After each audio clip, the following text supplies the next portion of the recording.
क्या आपने कभी यह सुना है कि भगवान किसी के पीछे भाग रहे हो? भगवान किसी से बात करना चाहते हो? भगवान किसी के साथ भोजन करना चाहते हो? कभी सुना है आपने? तो आज सुनिए ये प्रसंग। वृंदावन में रहते थे ऐसे व्यक्ति जिनके साथ भगवान भोजन करना चाहते थे। भगवान उनसे बात करना चाहते थे। ठाकुर जी जिनसे प्रेम करते थे। हरे कृष्ण दोस्तों, मैं हूं अनुज शर्मा। वृंदावन में एक गुरु जी थे। बहुत सारे लोग उनके पास आते थे प्रसंग सुनने, ठाकुर जी के, ठाकुर जी की बातें सुनने। उनके बहुत सारे शिष्य थे। वो भी अपने गुरु जी से शिक्षा लेते थे, ठाकुर जी के प्रसंग सुनते थे। उन्हीं शिष्यों में एक शिष्य था जिसको मजाक में लोग भोंदू बोलते थे। भोंदू इसलिए बोलते थे, बड़ा सरल था, सहज था, इतनी बुद्धि नहीं लगाता था चीजों में, जो मन में आता था बोल देता था। वो आश्रम की गैया चराता था, तो वो भी प्रसंग सुन रहा था। तो एक प्रसंग में गुरुजी बता रहे थे कि भांडिर वन में ठाकुर जी आते हैं अपनी गैया चराने के लिए। पीले वस्त्र पहन के, मोर मुकुटधारी, हाथ में बंसी। अद्भुत लगते हैं ठाकुर जी जब आते हैं, गैया चराते हैं। ठाकुर जी जैसा निराला कोई भी नहीं। उनका रूप देख करके आदमी पागल हो जाए। अद्भुत है ठाकुर जी। घुंघराले बाल हैं उनके, चेहरे पर इतना तेज है मानो सैकड़ों सूर्य चमक रहे हैं। ऐसे लगते हैं ठाकुर जी। ये बात भोंदू भी सुन रहा था, और भोंदू को लगता था कि जो बात गुरुजी करते हैं वो बात सत्य है, सच है, ऐसा ही होता है। भोंदू को यह नहीं पता था कि यह बात बहुत पुरानी बता रहे हैं गुरुजी, पहले की बात बता रहे हैं। भोंदू को लगा कि भांडिर वन में आज भी आते हैं ठाकुर जी। तो भोंदू के मन में आया, मैं तो गैया चराने रोज जाता हूं, लेकिन भांडिर वन में ठाकुर जी तो नहीं आते। पर कल जाऊंगा तो ध्यान रखूंगा इस बात का, वन इतना बड़ा है, ढूंढना पड़ेगा, मुझे भी देखना है ठाकुर जी को। गुरुजी बताते हैं इतने सुंदर है वो, इतनी बढ़िया बंसी बजाते हैं, तो मुझे भी मिलना है उनसे। तो अगले दिन भोंदू गया गैया चराने भांडिर वन, और ढूंढने लगा ठाकुर जी को। अपनी गैया चराने लगा और इधर उधर देखने लगा, कहीं से आते दिखाई दे जाए, किसी पेड़ पे बैठे हों। उनकी गैया देखने लगा, कहीं तो मिलेंगे। ठाकुर जी कहां मिलते। अगला दिन आया, उससे अगला दिन आया। भोंदू को कई दिन हो गए ठाकुर जी को ढूंढते ढूंढते, भांडिर वन में भटकते भटकते। ठाकुर जी कहीं नहीं मिले। लेकिन गुरु जी की बात पर इतना अटूट विश्वास, मन में यही कि मिलेंगे जरूर। हो सकता है किसी कारणवश ना आए हो सकता है किसी और काम चले गए। अब ठाकुर जी हैं, बहुत लोग मिलने आते होंगे, तो नहीं आए होंगे यहां पर। तो ढूंढ रहा था, और अचानक से चंदन की महक आई। महक बढ़ती चली गई, गुलाब की महक आई। ऐसी महक जो कभी भी नहीं आई थी भोंदू को। और बहुत सारी गैयों का झुंड आ रहा था। भोंदू ने उस तरफ देखा, उस महक के साथ गैयों का झुंड आ रहा है, और गैयों के झुंड के बीच में मोर पंखधारी, बाके बिहारी, पीतांबरी पहने हुए, चेहरे पर मुस्कान, मोटी मोटी आंखें, घुंघराले बाल, कृष्ण कन्हैया चलते चले आ रहे हैं, गैयों के बीच में चलते चले आ रहे हैं। भोंदू स्तब्ध खड़ा है, देखता जा रहा है। ऐसा तेज कभी नहीं देखा था, ऐसी रोशनी कभी नहीं देखी थी। बस देखता जा रहा है। हवा में मोर पंख लहरा रहा है। ठुमकते ठुमकते ठाकुर जी आ रहे हैं। ऐसी मुस्कान कभी देखी ही नहीं, ऐसी आंखें कभी देखी ही नहीं। और ये स्तब्ध खड़ा है, सामने से ठाकुर जी आ गए, और ठाकुर जी आकर के भोंदू के सामने खड़े हो गए। भोंदू कुछ नहीं बोल पाया। ठाकुर जी मुस्कुरा रहे हैं। भोंदू को बोलते हैं, भोंदू। भोंदू बोलता है कि आप ठाकुर जी हैं ना, आप कृष्ण कन्हैया है ना। मेरे गुरुजी ने बताया था आप यहां आते हैं, इतने दिनों से आप ही को ढूंढ रहा हूं, आप वही है ना? ठाकुर जी मुस्कुराते हैं, कहते हैं हां मैं वही हूं। भोंदू बोलता है, अरे गुरुजी आपके बारे में बताते हैं, गुरुजी बताते हैं आप इतने सुंदर हैं, इतने सुंदर हैं।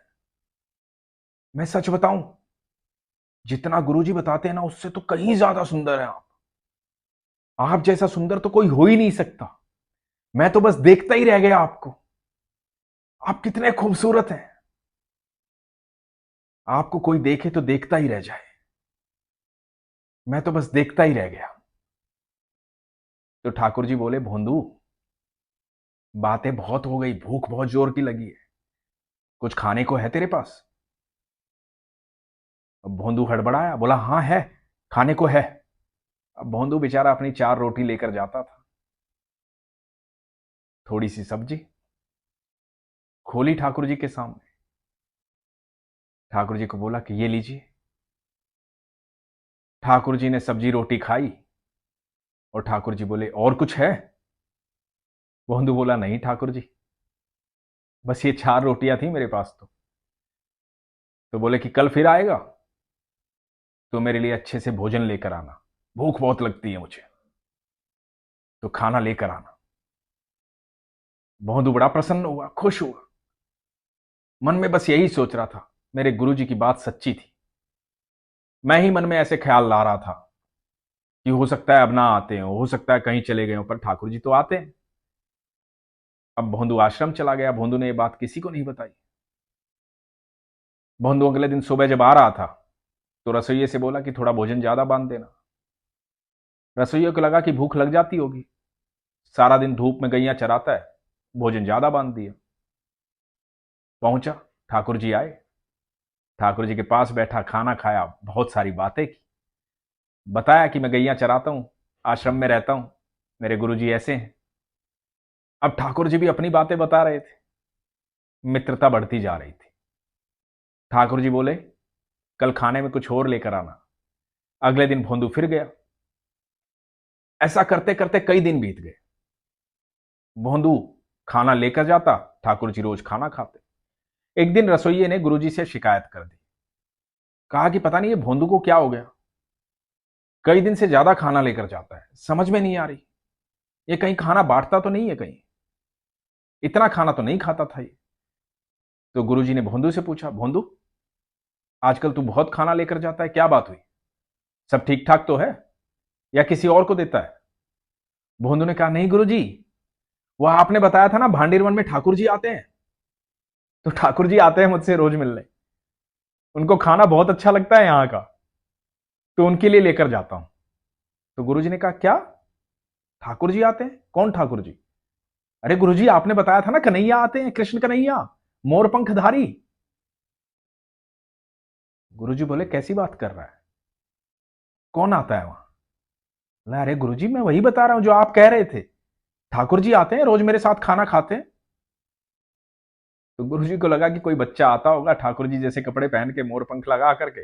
अब भोंदू तो भोंदू ऐसे लगा होगा ठाकुर जी आते हैं। तो बोले कि ठीक है, तेरे ठाकुर को कल लेकर आ आश्रम।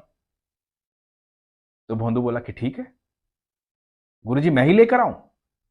बोले, अरे हाँ तू ही लेकर आ, तू ही मिलता है ना।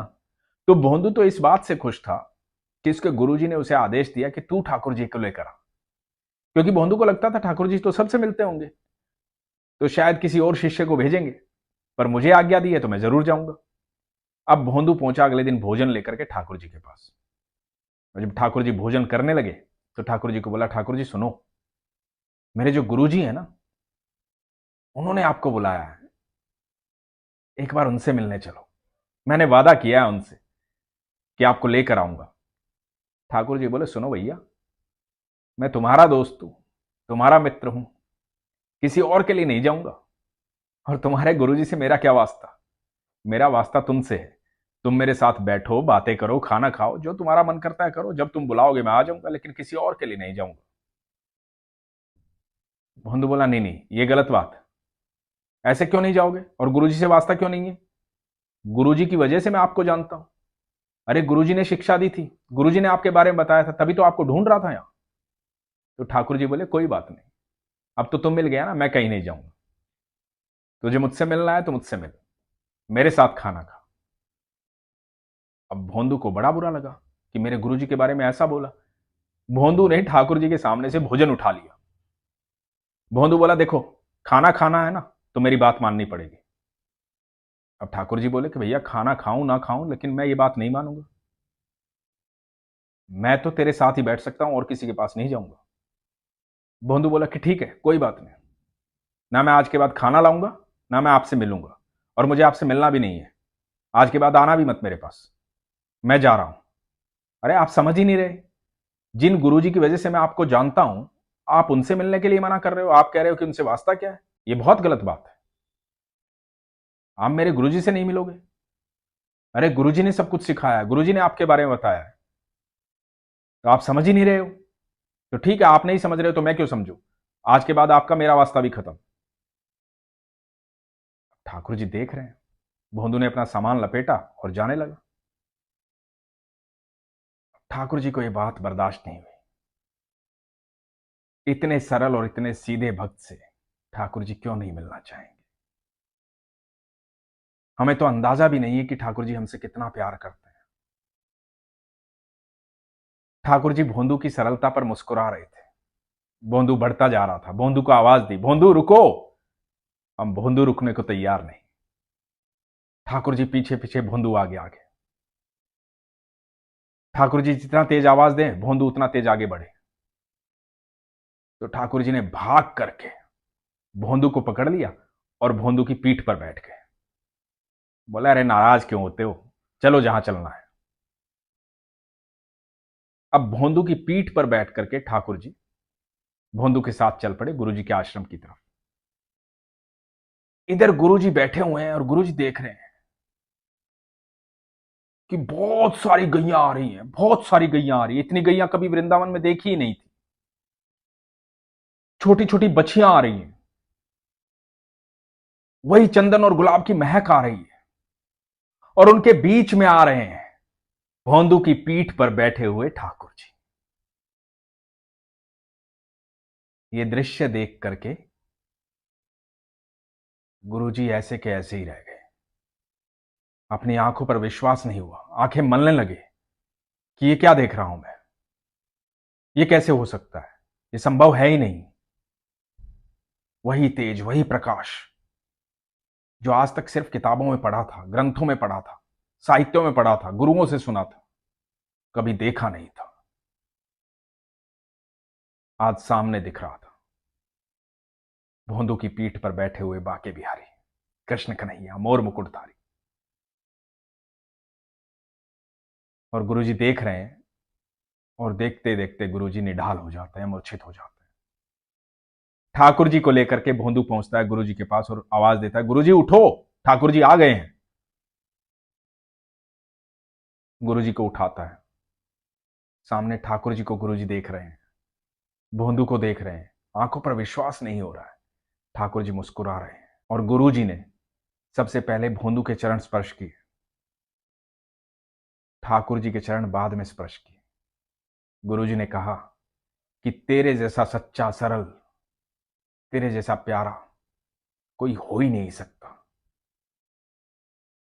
मैं भी नहीं, कोई भी नहीं। पूरे ब्रह्मांड का मालिक, तीनों लोकों का मालिक तेरी पीठ पर बैठा है। धन्य है तू भोंदू। ठाकुर जी को धन्यवाद।